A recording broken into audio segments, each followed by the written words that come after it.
Hi guys. இன்றைக்கி இந்த விட நம்ம என்ன பார்க்க போகிறோன்னா, நம்ம எல்லாருமே ஒரு விஷயத்தில் திரும்ப திரும்ப தோற்றுக்கிட்டே இருக்கோம்.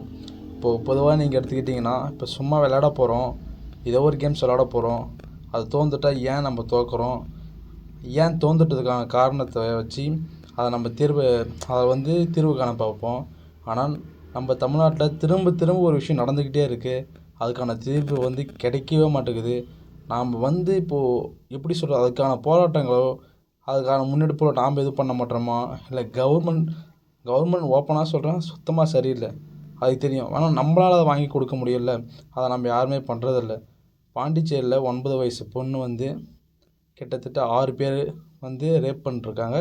ரேப் பண்ணது இல்லாமல் அவங்கள கை கால் அடித்து உடச்சி அவங்க வீட்டு பக்கத்தில் இருக்க சாக்கடையிலே போட்டிருக்காங்க. இது எவ்வளோ ஒரு கேவலமான செயல்னு உங்களுக்கு தெரிஞ்சிருக்குன்னு நினைக்கிறேன். அவனுங்களை என்ன பண்ணலாம் நீங்கள் சொல்லுங்கள். அவங்கள முடிஞ்ச அளவு நான் என்ன சொல்கிறேன்னா, அவங்கள அப்படிப்பட்ட பிள்ளைங்க நமக்கு தேவையா? அவங்க பேரண்ட்ஸே அவங்கள பாதுகாக்காமல் அவங்களே அவங்க கையாலே சாவடிச்சிடலாம். அது நிஜமான சொல்கிறேன், அது பாவம்லாம் இல்லை. இப்போ நான் பேசுகிறது அஃபென்சிவாக கூட இருக்கலாம், பட் இருந்தாலும் இதுதான் உண்மை. நான் எப்படி சொல்கிறேன், நான் சொல்கிற விதம் வேணால் தப்பாக இருக்கலாம், ஆனால் சொல்கிற விஷயம் கரெக்டு தான். அவங்களாம் இருந்து என்ன பண்ண போகிறானுங்க? ஒரு 9 வயசு பொண்ணு ரோட்டில் விளையாடிட்டு இருந்து, இல்லை எதையோ பண்ணுச்சு, இல்லை பக்கத்து தெருக்கு பண்ணுச்சு, ஓகே. பட் நீ அது அப்படி பண்ணுற அளவுக்கு என்ன உனக்கு அவ்வளோ திமிரு, அவ்வளோ இதாக எப்படி சொல்கிறதுனா, இப்போ ஒரு சில விஷயத்தில் சொல்லும் போது பாண்டிச்சேரியில் இந்த கஞ்சான்ற ஒரு போதைப்பொருள் அதிகமாக இருக்குதுன்னு சொல்கிறாங்க.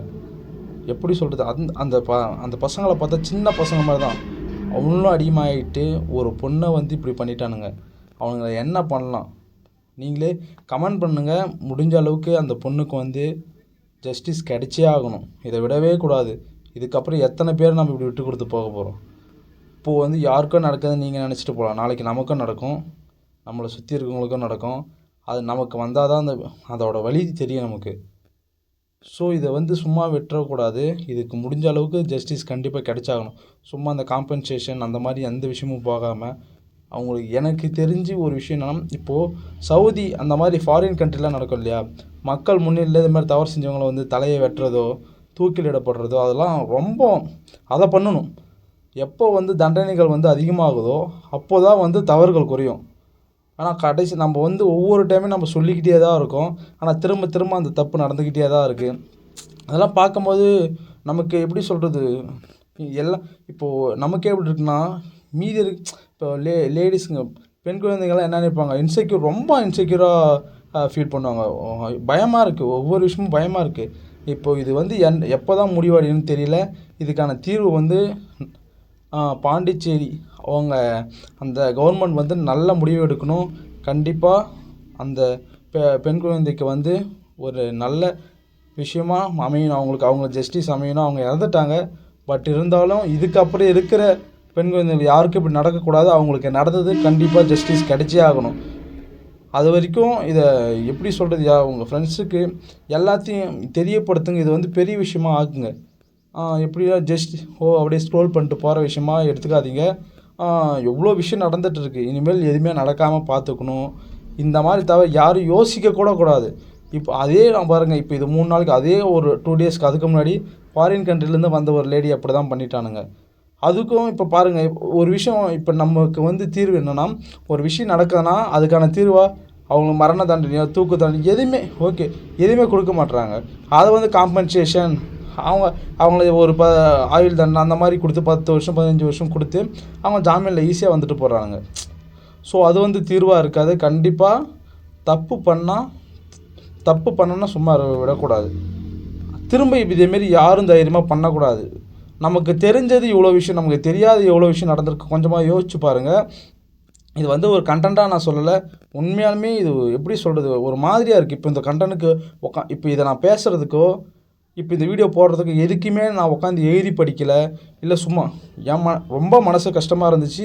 ஸோ அது உங்களுக்கு அப்படியே வீடியோ எடுத்து போடுறேன். இதுதான் நமக்கு இப்போது இந்த கண்டென்ட் லைக் எதுவுமே தேவையில்லை, அந்த பொண்ணுக்கு நீதி கிடைச்சாகணும். ஸோ அதை பார்த்துக்குங்க, இது யாரும் சும்மா விட்டுறக்கூடாது. இது இப்போ எல்லாத்துக்கும் நாம் செக்யூராக ஃபீல் பண்ண வைக்கணும். நம்மளை பார்த்தா ஐயோ நம்ம பயந்து போகிற அளவுக்கு நடந்துக்கக்கூடாது.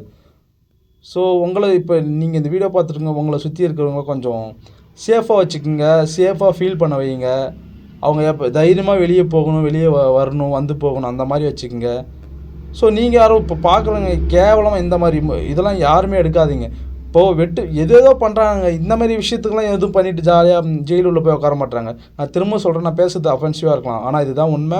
இப்போ எவ்வளோ விஷயம் பண்ணுறானுங்க. சும்மா ரோட்டில் முறைச்சி பார்த்துட்டு போனதுக்கு, பைக் ரேஸு இந்த பைக்கில் முறைச்சி பார்த்து போனது, ஓவர்டேக் பண்ணுறதுல சண்டை பிடிச்சிட்டு கை கால் பிடிச்சிட்டா இதெல்லாம் உட்காரானுங்க. இந்த மாதிரி ஆளுங்களை கொண்டா கூட தப்பு இல்லை. இப்போ நான் இந்த மாதிரி பண்ணுறவங்கள இதேமாரி சின்ன குழந்தைங்கள ரேப் பண்ணுறவங்களா, அவங்களெலாம் சின்ன குழந்தைங்கள பொதுவாக எல்லாருமே ரேப் பண்ணுறவங்க அவங்கள கொண்டுட்டு கூட உள்ளே போகலாம். ஸோ இப்போ இந்த ரவுடிஸ்லாம் எங்கே இருக்குங்க, என்ன சொல்கிறது, அது ஓப்பனாக பேச முடியும். இருந்தாலும் நான் சொல்கிறேன், இதேமாரி ஆளுங்களை வந்து நம்ம கொல்லலாம்.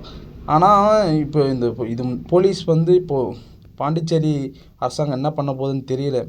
முடிஞ்ச அளவுக்கு காம்பன்சேஷன் மட்டும் கொடுக்க வேணாம், அவங்களுக்கு நல்ல தண்டனை வாங்கி கொடுத்தா அதுவே போதும். இதை வந்து திரும்ப சொல்கிறேன், இந்த விஷயம் வந்து காம்பன்சேஷனோடையே முடியக்கூடாது. கண்டிப்பாக அவங்களுக்கு மக்கள் மத்தியில் வந்து அவங்க தூக்கு தண்டனை கண்டிப்பாக கொடுத்தாகணும். அவங்க எப்படி சொல்கிறது, திரும்ப யாரும் இந்த தப்பை செய்யவே கூடாது, அந்த மாதிரி பண்ணணும். நன்றி.